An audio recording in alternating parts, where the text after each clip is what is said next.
Ayan guys, gumawa ako ng baksam cake. Ayan, gumagawa lang ako ng baksam cake guys kapag taglamig.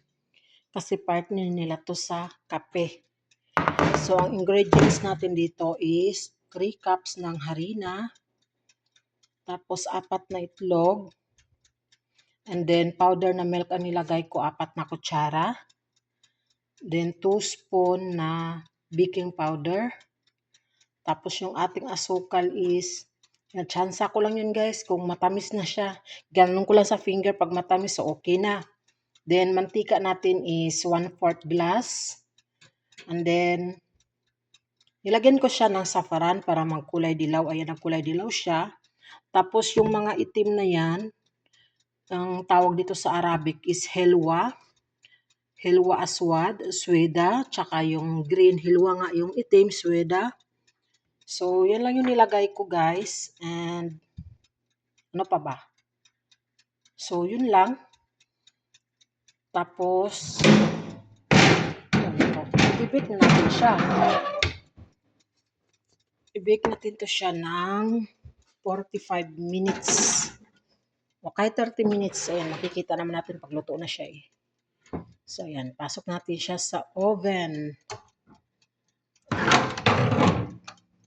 So, 250 degrees ang temperature. So ganyan lang muna para ano. So, antayin natin siya guys na maluto. Okay. So, habang anong tawag nito? Nagluluto tayo. Luto na yung kanin ng lola. Ito na lang yung carrots. Pinapalambot ko siya. Parang kulang sa tubig na yata ito. Ito yung kanin ng lola na may spinach. Yan. Yan ang kanyang request na kanin.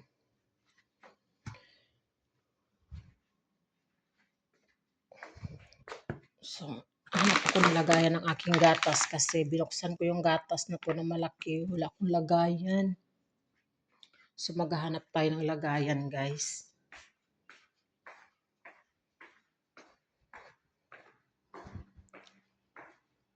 Hindi pa ako nakalinis. Ayun, madumi pa yung sahig. Tingnan nyo yung ano namin, guys. Ang aming kisame dyan na part. Nung nakaraang linggo, last week, may biglang bumagsak dito. Hollow block siya, guys. Bumagsak. Nabutas yung kisame yan dyan na part. Nabutas siya. Tapos, basta nalaglag siya, guys. So, ang naging resulta, nabasag yung yung pintuan namin. O, basag yan. Puro basag ito, oh. Ayan, kung makikita nyo mga basag yung pinto namin kasi glass yan. Tapos, ang ginawa, after nalaglag yun, mga after 2 days, nakahanap sila ng titingin dito. Ayun, binakbak hanggang dyan. Ayan. Doon pala yung hollow block na yun, yung dyan, oh. Yan yung bumigay. Dyan, bumigay yan dyan. So, yan, binakbak yan ng 2 tao na nagtingin. So, ang gagawin dyan, iwan ko paano yan. Hanggang ngayon, skeleton pa. Buti na lang nung nalaglag guys, nagkataon pa naman na yung anak ng amo kong babae is nandito naghuhugas ng kanyang kamay. Biglang gulat na lang niya kasi may bumagsak. Buti na lang dito lang siya na part mo. So, thank you Lord talaga. Buti walang nasaktan. So, maghanap tayo ng lagayan ko ng ano. Tingnan nyo naman yung rep namin kung ano yung laman. Empty. Ayan, water lang yan. Tapos ito, pagkain na sobra, pati ito. Melon, ayan. Mga sibuyas lang yan dyan, mga ano. Oh, empty yung sa ano. So, maghanap tayo ng lagayan ng aking gatas. Uy, parang wala akong lagayan. Wala nga. Ito po. Tinapon ko kasi yung ano. Ayun, parang may nakita akong isa. Ay, wala nga. May laman nga. May laman. Magtingin na lang tayo dun sa ano. Ang lamig.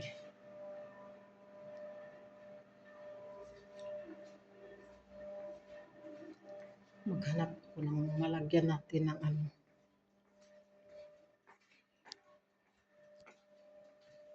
Kasi mamaya pa yan maluluto yung ating ano.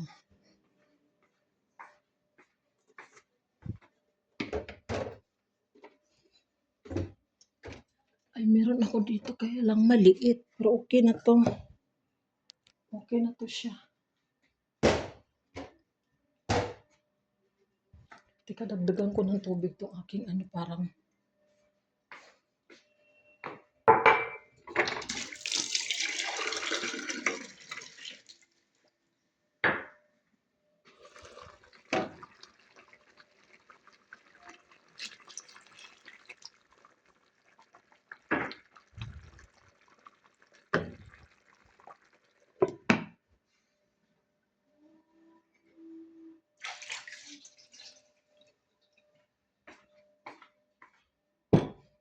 Hindi pa naman ako gutom.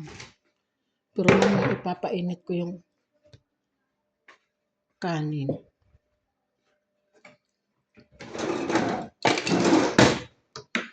Guys, yung aking sabon tinatago ko. Alam nyo kung bakit, guys? Pag wala ng tao dito sa kusina ko, kinukuha ng mga bata ang sabon ko, guys, sa plato. Hinuhugas nila dun sa kanilang sasakyan. Yan yung cake natin. Nag-alsa siya. Hinaan natin yung temperature. Ayan. Hinaan ko yung temperature natin. So, wait lang ha. Kasi ililipat natin itong ating ano, yung gatas. Magsampay muna tayo, guys. Habang hindi pa naluluto yung ating ano.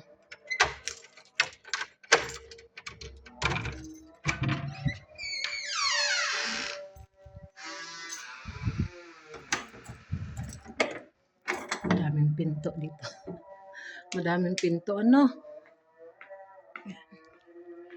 So, punta tayo dito sa aking labahan. Ating labahan, guys. So, tapos na nga. Tanggalin na natin sa saksakan. Okay, yan. Puro puti yung nilabhan ko. So, isasampay na lang natin yan. Okay. So, ayan guys. Yung kanyang, ano, yung tube ni Lolo. Diyan ko lang, ano, kasi manipis lang. Pero itong mga makakapal niya na, ano, na t-shirt, sa labas ko siya isampay. Kasi mahangin doon at malamig. Okay. Punta tayo sa labas. Magsampay tayo sa labas. Mabilis tumatuyo kasi malamig siya na mahangin. Ayan, walang nakasampay doon kina Jessica.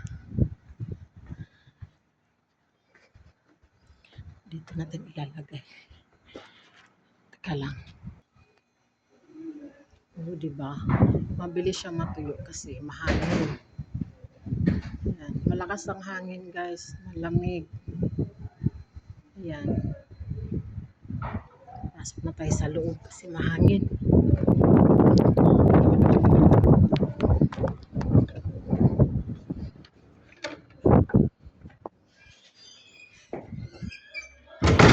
Sarado natin ang pinto, guys. Malamig talaga siya, guys. Oh my God. Tutuyo na tong medyas ng Lolo. Tutupiin natin yan.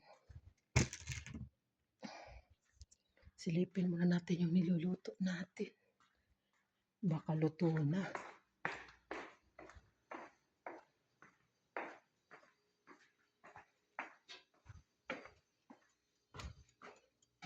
Alsang-alsa na yung ating cake. Wow. Luto na siya. Luto na nga. Ang alsa ng cake natin. Oh. I-label ko yung ano niya, baba, taas. Luto na siya. Luto na ang cake. Ang bilis maluto. Silipin natin ang taas. Okay na, hindi na siya nadikit.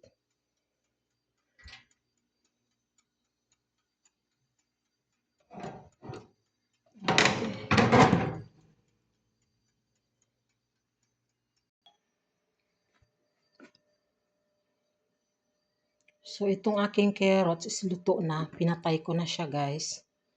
Pinatay ko na yung apoy kasi luto na. So, ito na lang yung shurba, yung soap. Ininit ko siya, yan. Hinaan ko lang yung apoy. Ayan. So, yung ating cake is... Ayan. Okay na to. Pinatay ko na din yung saksakan. Kasi luto na talaga siya. Ayan na yung cake natin. Oh. Wow. Kaganda ng cake. Tingnan nyo yan. Pantay yung luto nyo. Oh. Yan. So, ilalabas na natin para lalamig. At mamaya, i-slice na natin. Ganda ng cake. Oh. Wow.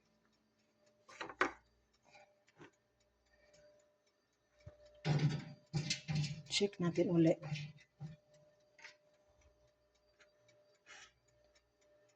Yan. Okay na talaga siya. Wala nang nasabit. Okay. Very good. So, ayan lang yung vlog natin for today, guys. At ako'y magbibihis muna bago gigisingin ang lola. So, okay guys, thank you for watching. God bless everyone. And advance Happy New Year. So, patayin ko muna yung apoy. Ano po yung ilaw natin kasi magbibihis muna ako. Akyat muna ako sa taas.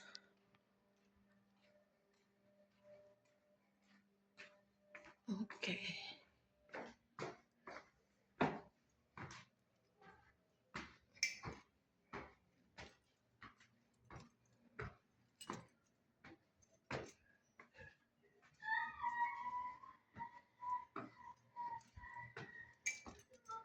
Madilim.